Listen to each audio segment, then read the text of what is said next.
يا شادي لبست؟ يابا بقى لبست.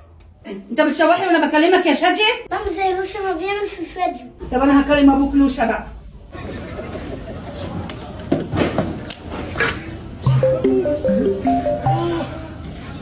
استنى خالتك. الو يا لوشا. يا ست الكل. تعالى شوف شادي يا لوشا. تعالى شوف شادي.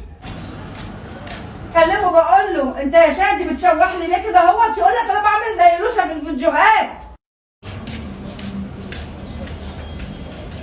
حقك عليا. انا جاي. في ايه؟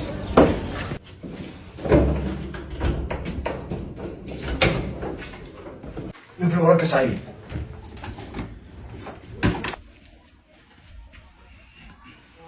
يا شادي تعال.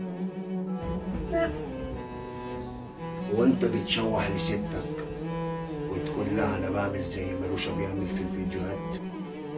طيب بص، انت كده كده عندك 7 سنين بس عندك 70 سنة. كلمتين اقولهم لك. عايزني اكلمك بطريقة لوشا بتاعت الفيديوهات ولا اكلمك بطريقة مين؟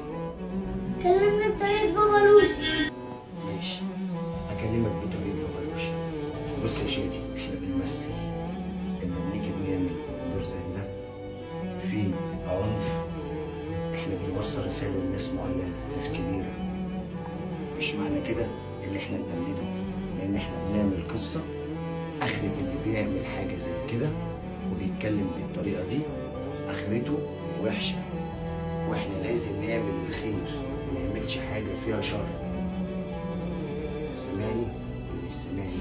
توعدني انك انت ما تقلدش اي حاجة وحشة في الفيديوهات انا بعملها، قلد الحلو اللي انا بعمله في الفيديوهات. توعدني. وعد يا ماما وعد. تعالى ادخل. وآسف لكل طفل فهمني غلط.